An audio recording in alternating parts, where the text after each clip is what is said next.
Hello दोस्तों, आज के इस मजेदार एक्सप्लेनर में बहुत बहुत स्वागत है। चलिए आज मैथ्स के सबसे बड़े, सबसे कंफ्यूजिंग और सबसे रहस्यमयी टॉपिक को डिकोड करते हैं। इन्फिनिटी यानी अनंत की दुनिया। बचपन से ही हम सब सोचते आए हैं ना कि नंबर्स तो बस चलते ही जाते हैं, कभी रुकते ही नहीं। पर असल में इस कभी न रुकने का मतलब क्या है? चलिए आज मिलकर इसी मिस्ट्री को पूरी तरह से सुलझाते हैं। क्या नंबर्स सच में कभी खत्म होते हैं? कुछ दिनों पहले की ही बात है। एक फर्स्ट क्लास के बच्चे ने एक बड़ा ही मासूम लेकिन बहुत गहरा सवाल पूछ लिया। उसने कहा, भैया पहले मुझे 10 तक काउंटिंग सिखाई, फिर 100 तक और अब मैं 1000 तक सीख गया हूं, पर ये नंबर्स कभी खत्म क्यों नहीं हो रहे? इनका एंड पॉइंट कहाँ है?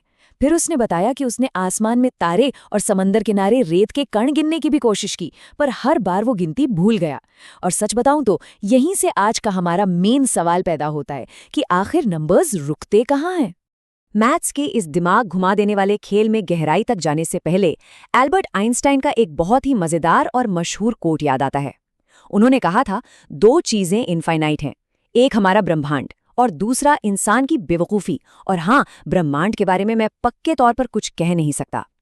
ये मजेदार बात हमें ये याद दिलाती है कि इन्फिनिटी को समझना हमेशा से ही इंसानी दिमाग के लिए एक सिरदर्द रहा है। खैर, थोड़ा बहुत मजाक इस भारी भरकम टॉपिक को समझने में काफी मदद करता है। तो सबसे पहले जो सबसे बड़ी गलतफहमी है उसे दूर कर लेते हैं। इन्फिनिटी कोई बहुत बड़ा सा नंबर नहीं है जिसे गिनते गिनते हम कभी छू लेंगे या वहां तक पहुंच जाएंगे। बिल्कुल नहीं। नंबर वो होता है जिसे बाकायदा काउंट किया जा सके। इसके उलट इन्फिनिटी सिर्फ एक कॉन्सेप्ट है, एक असीमित सोच है जिसका कोई फिजिकल एंड नहीं होता। सोचने वाली बात है, अगर हम किसी तरह उस तक पहुंच गए तो फिर वो इन्फिनिटी कहाँ रही? वो तो एक फाइनाइट नंबर बन जाएगा ना। चलिए अब इस कॉन्सेप्ट में थोड़ा और डाइव करते हैं।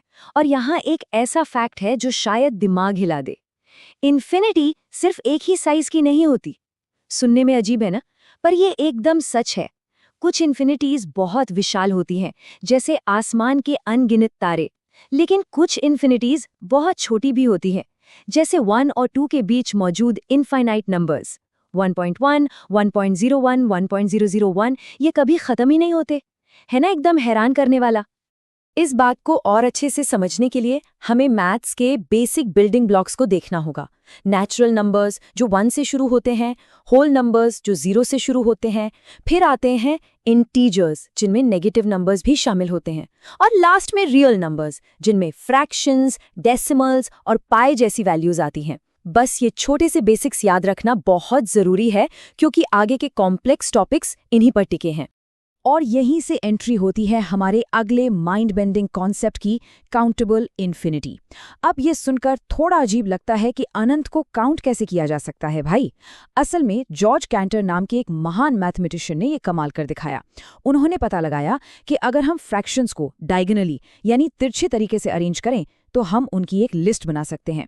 भले ही वो लिस्ट कभी खत्म ना हो, लेकिन लॉजिकली उसे एक सीक्वेंस में मैप तो किया ही जा सकता है।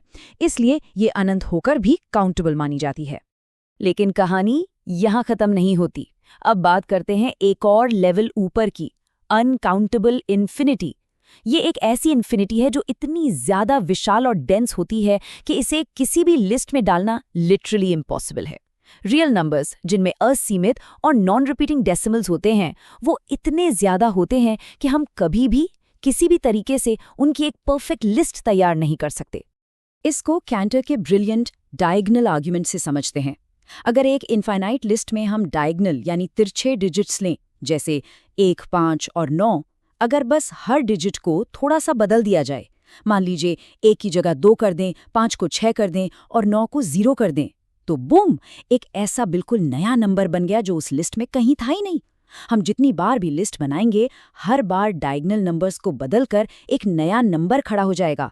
ये एकदम पक्का सबूत है कि इन्हें पूरी तरह लिस्ट करना सच में नामुमकिन है। तो अब सबसे बड़ा और सबसे अहम सवाल ये उठता है, अगर हर नई लिस्ट एक बिल्कुल नई और उससे भी बड़ी इन्फिनिटी पैदा कर देती है, तो क्या इस रियलिटी में कुछ भी सच में लिमिटेड है? ये एक ऐसा सवाल है जो किसी को भी गहराई से सोचने पर मजबूर कर दे। इस एक्सप्लेनर में शुरू से अंत तक साथ बने रहने के लिए बहुत बहुत धन्यवाद। उम्मीद है आज इन कॉन्सेप्ट्स ने हमारे दिमाग की बत्ती जरूर जलाई होगी और अब हम इस ब्रह्मांड की असली सीमाओं के बारे में जानने के लिए और भी ज्यादा उत्सुक होंगे।